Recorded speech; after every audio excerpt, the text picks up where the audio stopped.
Are you overwhelmed when you walk into the fabric store? Do you lack confidence when choosing colors for your next quilt project? Today I have 3 tips for you to help make choosing colors and planning your next project so much easier. I'm Andy, and this is True Blue Quilts, a place to enjoy, experiment, and excel as you quilt. My first tip when you are choosing colors for a new quilt project is to go with a classic color scheme. Maybe it is the holiday traditional red, green, gold, and white. You can do a lot of fun things with that around the winter holidays.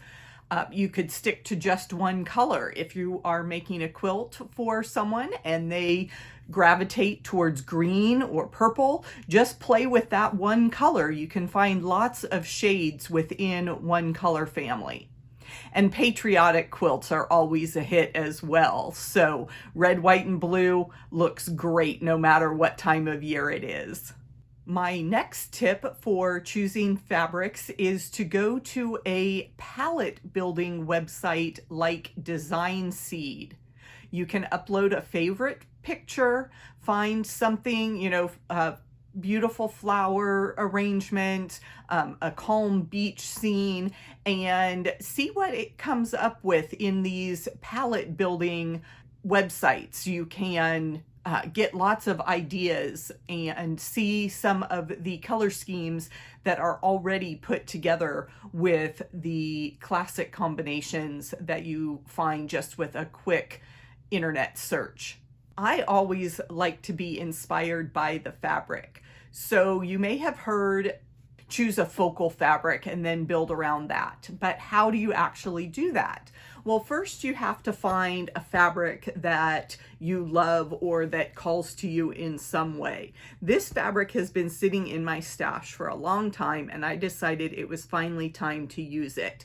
But it's kind of an odd color combination. It's not something I particularly would put together with these colors. So I need to look at my focal fabric and decide what I'm going to build on. So it has yellow in it, obviously, but there's enough going on there with that yellow in that fabric. I don't need to add any more yellow to this. But I'm looking at some of these other details and I see teals and browns. So I think I can do some fun things by adding those shades into my project. White, of course, is going to be a classic addition to any color palette, so I'll stick with that. The other trick you can do when you're looking at fabric is come to the selvage edge, and there are color dots put on there. These are the different shades that you actually find in this fabric when the manufacturer has printed it. So I've got a couple different shades of brown. I've got lots of teals and blues that I can use, even some baby blue that doesn't really stand out when you're first looking at it. And then look at these fun different shades of orange. One's almost a neon. That would be a fun accent to put in that project as well. So let me show you what I found in my stash to put with this fabric.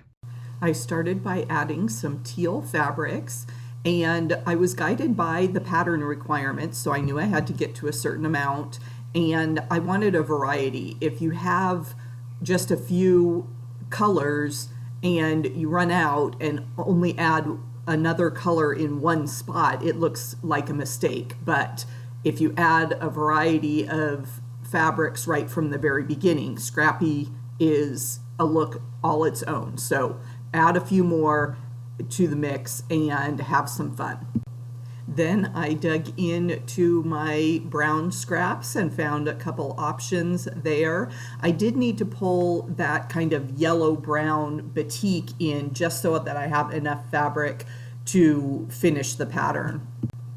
And here is the final layout with the focal fabric and the different accent colors I've chosen. This is going to be such a fun project.